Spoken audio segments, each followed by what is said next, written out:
నమస్తే, నేను ఆదిత్య. కొరటాల శివ దర్శకత్వంలో ఎన్టీఆర్ హీరోగా, జాన్వీ కపూర్ హీరోయిన్ గా వచ్చినటువంటి మూవీ దేవరా పార్ట్ 1. మరి ఈ మూవీ ప్రేక్షకుల ముందుకొచ్చి ఎంత పెద్ద సక్సెస్ సాధించిందో మన అందరికీ తెలిసిన విషయమే. ఇప్పుడు ఈ సక్సెస్ మీట్ ని మంగళగిరిలో పెట్టబోతున్నారంటే ఒక వార్త అయితే బలంగా వినిపిస్తుంది. మరి దీని గురించి తెలుసుకునే ప్రయత్నం చేద్దాం. సో ప్రస్తుతం మనతో పాటు ఉన్నారు ప్రముఖ నిర్మాత నటికుమార్ గారు. సార్ అడిగి మళ్ళీ విషయాలు తెలుసుకుందాం. సార్ నమస్కారం. సార్, దేవరా సక్సెస్ మీట్ అనేది మంగళగిరిలో పెట్టబోతున్నారంటూ ఒక వార్త అయితే బలంగా వినిపిస్తుంది. మరి మంగళగిరిలోనే పెట్టడానికి బిహైండ్ రీజన్స్ ఏమైనా ఉన్నాయా? అసలు దీన్ని ఏ విధంగా చూడొచ్చు మనం? అంటే నాకైతే మామూలుగా మంగళగిరిలో సక్సెస్ మీట్ పెడతారని నేను అనుకోవట్లే. ఓకే. సినిమా అనేది మొత్తం టోటల్గా సినిమా మంచి సినిమా, సబ్జెక్ట్ ఎక్స్ట్రాడినరీ సబ్జెక్ట్.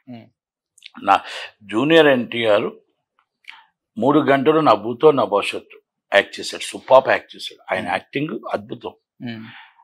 ఆ జాన్వీ కపూర్ గారు ఒక అందాల సుందరి శ్రీదేవి గారి అమ్మాయి. ఆ అమ్మాయిని వాడుకోకుండా 17 నిమిషాలు సినిమా పెట్టి ఆ సాంగ్ని బయటకు వదిలి జనాల్ని ఆ సాంగ్ అంత మంచి సాంగ్ని తీసేసి మొత్తం టోటల్గా సైఫ్ అలీ ఖాన్ వాడుకోకుండా బయట ఎక్కడ సైడ్ ఆర్టిస్టులు వాడుకోకుండా ఒక్క జూనియర్ ఎన్టీఆర్ గారి మీద 3 గంటల సినిమా తీయడం అనేది ఆయన నడిపించాడు, అద్భుతంగా నడిపించాడు. ఇస్ ద స్క్రీన్ ప్లే, ఎక్కడైతే స్క్రీన్ ప్లే తేడా వచ్చిందో అక్కడ సినిమా డైరెక్టర్ ఫాల్ట్ ఉంది. ఓకే, డైరెక్టర్ ఫాల్ట్ ఉంది. ఈ 100 కోట్ల కలెక్షన్ జూనియర్ ఎన్టీఆర్ గారి వల్ల వస్తుంది.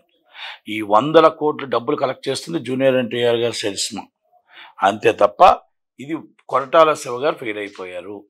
కొరటాల శివ గారు డైరెక్షన్ ట్రాక్ చేయలేకపోయారు. కొరటాల శివ గారు 2వ పార్ట్ మీద ఉన్నంత ప్రేమ ఫస్ట్ పార్ట్ మీద లేదు. ఆ సాంగ్ ఇప్పటికైనా సాంగ్ పెడితే, ఇప్పటికైనా అమ్మాయి సీన్స్ అవి జూనియర్ ఎన్టీఆర్ సీన్స్ కొని పెడితే, టెక్నికల్గా కొన్ని చిన్నవిగానే ఏమైనా చేయగలిగితే 100% సక్సెస్, మళ్ళీ సినిమా సూపర్ డూపర్ హిట్ అవుతుంది. అది ఒక్కసారి ఆలోచించుకోవాలా. సక్సెస్ మీట్ అనేది సినిమా సక్సెస్ కింద లెక్క. ఎందుకంటే 3 రోజుల్లో డబ్బులు బాగా వచ్చాయి. ఇప్పుడు మొత్తం 4వ రోజు నుంచి థియేటర్ కలెక్షన్స్ అయితే బాగా డల్గా ఉన్నాయి. కనుక 3 రోజులు సినిమా తీయొద్దండి, 30 రోజులు సినిమా తీయండి. 3 రోజుల్లో కలెక్షన్ వచ్చేస్తుందంటే ప్రపంచం అంతా థియేటర్లు అన్నీ వేసేసి ఆడియన్స్ అంతా వాళ్ళే ఉంటారు. ఆ ఆడియన్స్ వాళ్ళు ఉండేటప్పుడు మనకి సందుకో థియేటర్, ఈదుకో థియేటర్ ఉంటాడు. మొత్తం టోటల్గా మనకి సినిమా చూసే ఆడియన్స్ ఎంతమంది ఉన్నారు, ఆడియన్స్ అంతా 3 రోజులు చూసేస్తున్నారు. 4వ రోజు థియేటర్ నష్టపోతుంది, థియేటర్ ఖాళీ అయిపోతుంది. ఎగ్జిబిటర్కి ఒక 5 వారాలు 6 వారాలు ఆడితే ఎగ్జిబిటర్కి 3 వారాలు 4 వారాలు రెంట్ వస్తే ఆనందం. కనుక అదొక్కసారి మనం ఆచరణలో పెట్టుకోవాలి. అది డైరెక్టర్గా ఆయన 4 వారాలు 5 వారాలు తీయలేపారు. 6 సూపర్ డూపర్ హిట్స్ ఇచ్చాడు.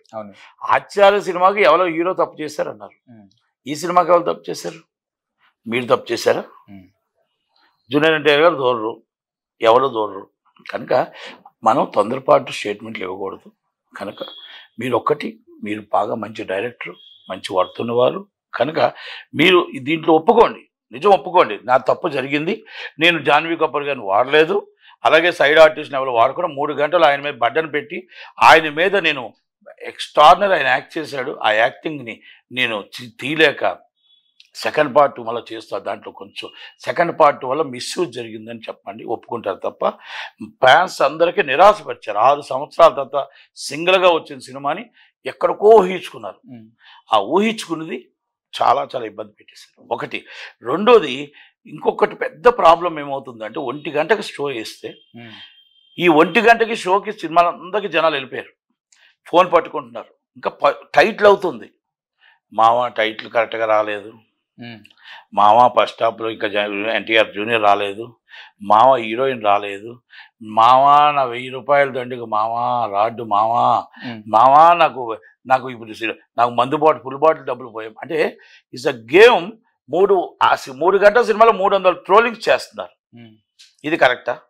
సినిమా పూర్తిగా చూడండి, సినిమా పూర్తిగా చూసి మీకు క్లారిటీ వచ్చి నచ్చలేదు చెప్పండి, నచ్చింది ఓకే ఇంకొకరికి చెప్పండి, నచ్చకపోతే 10 మందికి చెప్పండి, తప్పలేదు. కానీ ఇలా ట్రోల్ చేయకూడదు.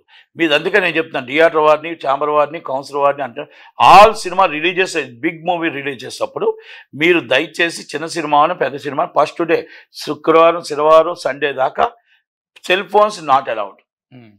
మీరు సెల్ ఫోన్ డిపాజిట్కి ఒకటి పెట్టండి, 10 రూపాయలు సెల్ ఫోన్కి పెట్టండి, లేదా ఫోన్ మీరు బయట పెట్టుకొని రండి, లోనకి ఫోన్ తీసుకెళ్ళకూడదు, సెక్యూరిటీ చెకింగ్ చేసి పంపించాలా. ఇది మనం చేయగలిగితే కొంతలోనే సినిమాని కాపాడుకోగలుగుతాం. సినిమాని రాత్రి 2 గంటలకు అయితే అప్పుడే మొత్తం టోటల్గా అంతా పెంట చేసేస్తే ఎలాగా? తప్పది. ఎందుకంటే ఆ ఒక్క దాని మీద ట్రోల్స్ చేయడం కానీ ఇది చేయడం కానీ చెప్పి జూనియర్ ఎన్టీ గారు సభ పెడుతున్నారు అని మీరు చెప్తున్నారు. నిజంగా సభ పెడితే జూనియర్ ఎన్టీ గారు వస్తారా? మరి వచ్చి ఏం మాట్లాడతారు ఏంటో చూద్దాం. నాకైతే మాత్రం డైరెక్టర్ గారు తప్పు చేశారు, డైరెక్టర్ గారు కరెక్ట్గా ట్రాక్లు చేయలేదు, కరెక్ట్గా తీయలేదని చెప్పగలుగుతారు. సినిమా మాత్రం నేను ఫ్లాప్ అని చెప్పట్లేదు, హిట్ అని చెప్పట్లేదు. సినిమా కలెక్షన్స్లో ఎక్కడికో వెళ్ళిపోయింది, అది జూనియర్ ఎన్టీఆర్ గారి వల్లే. 3 రోజుల తర్వాత 4వ రోజు థియేటర్కి సినిమా పనికి రావట్లేదు. అంటే థియేటర్లో ఖాళీ అవ్వడం వల్ల ఎగ్జిబిటర్ ఇబ్బంది పడుతున్నాడు.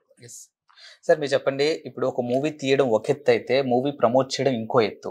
ఎట్ ద సేమ్ టైమ్ ఇప్పుడు మారుతున్న టెక్నాలజీ ఏదైతే ఉందో, మీరు అన్నారు థియేటర్లో కూర్చొనే బయటకు వీడియోలు పంపించేస్తున్నారు, ట్రోలింగ్ చేసేస్తున్నారు అని. సో ఒక మూవీని సక్సెస్ చేయడానికి టెక్నాలజీ ఎంత యూజ్ అవుతుందో, ఒక మూవీని ఫ్లాప్ చేయడానికి కూడా టెక్నాలజీ ఎంత యూజ్ అవుతుందో ఎక్కువ అవుతుంది. ఓకే, మూవీని హిట్ చేయడానికి కొంత అయితే మొత్తం టోటల్గా ఫ్లాప్ చేయడానికి 70% ఊత వస్తుంది. ఓకే, దానివల్ల చాలా ఇబ్బంది అయిపోతుంది. అండ్ ఇప్పుడు కొరటాల శివ గారి గురించి మాట్లాడుకుంటే, మీరు అన్నారు గతంలో చాలా మంచి హిట్స్ ఇచ్చారు మనకి, ఆచార్య నుంచి ఎందుకు దెబ్బ పడిందో తెలియదు కానీ కొంచెం వెనక్కి వెళ్ళారు అని చెప్తున్నారు. అంటే మారుతున్న టెక్నాలజీకి అనుగుణంగా పబ్లిక్ అంటే సినీ ప్రేమికులు ఎవరైతే ఉన్నారో వాళ్ళ పల్స్ ని పట్టుకోవడంలో డైరెక్టర్లు కాస్త విఫలమవుతున్నారని. డబ్బు మీద వ్యామోహం. ఓకే, 2 పార్ట్లు చేసేయాలా, 1500 కోట్లు దోచుకోవాలా. ఈ సినిమాకి వన్ ఆఫ్ ది పార్ట్నర్ ఆయన, ఆచార్యకి పార్ట్నర్. ఓకే, ఆచార్య సినిమాలో కూడా ఆయనే పార్ట్నర్. ఎప్పుడైతే ఒక డైరెక్టర్ ఒక ప్రొడ్యూసర్గా మారాలి, ఒక పార్ట్నర్ అవ్వాలని ఎప్పుడైతే మైండ్ వచ్చిందో, మనం ఎంత ఎక్కువ సంపాదించాలని ఆలోచించుకున్న మైండ్కి డైరెక్టర్గా అన్ఫిట్ అవుతారు. ఓకే, ఇది చరిత్ర చెప్తుంది, నేను చెప్తుంది కాదు. గుణశేఖర్ గారిని తీసుకోండి, ఎంతో మంది తీసుకోండి, మా రామ్ గోపాల్ వర్మ గారిని తీసుకోండి, ఉదాహరణకు చెప్తున్నా, ఎంతో మంది తీసుకోండి. ఎవరో చేయవలసిన పని వారే చెయ్యాలి. నిర్మాత డ్యూటీ నిర్మాత చేయాలి, హీరో డ్యూటీ హీరో చేయాలి, ప్రొడ్యూసర్ డ్యూటీ డైరెక్టర్ చేయాలి. ఇది ద ఫెయిల్యూర్ అవడానికి కారణాలు అయ్యి, ఇది వాస్తవం కాదా చెప్పమని నాకు ఎవరైనా సరే డెబేట్కి రమ్మానండి. ఓకే, ఎవరైనా ఛాలెంజ్ చేస్తున్నాను నేను. కొరటాల శివ గారికి 2 సినిమాల్లో పార్ట్నర్షిప్ ఉంది. సుధాకర్ గారి దగ్గర 2 క్లోజ్ ఫ్రెండ్స్ ఈజ్ పార్ట్నర్. రెండో పార్ట్ కోసం పెట్టిన ప్రేమ ఫస్ట్ పార్ట్ మీద ఎందుకు పెట్టలే? ఆ అమ్మాయిని కానీ ఈరోజు ఇప్పుడు సాంగ్ పెట్టండి, ఇప్పుడు ఆ సాంగ్ తీసుకొచ్చి ఇప్పుడు పెట్టండి, ఆ కొన్ని సీన్స్ తీసుకొచ్చి ఇప్పుడు పెట్టండి. It's the biggest hit movie. Super సబ్జెక్ట్ని చంపేశారు. జూనియర్ ఎన్టీఆర్ ఆశలు ఫ్యాన్స్ని నిరాశపరిచారు. జూనియర్ ఎన్టీఆర్ గారు కానీ లేకుండా ఆ 3 గంటలు ఆయన నడిపించకపోతే ప్రొడ్యూసర్స్ నుంచి డిస్ట్రిబ్యూటర్ నుంచి సర్వనాశనం అయిపోయేవారు. ఈరోజు అందరూ సేఫ్ అవడానికి జూనియర్ ఎన్టీఆర్ గారే. అది నేను అంటుంది. డైరెక్షన్ చేయండి, మీ మైండ్ డైరెక్షన్ మీద పెట్టండి. ఇక్కడ డైరెక్షన్ మీద ఎప్పుడైతే మీరు మైండ్ అవుట్ అయ్యారో ఆటోమేటిక్గా మీకు ఆచార్య లాంటివి వీటిలో వస్తాయి.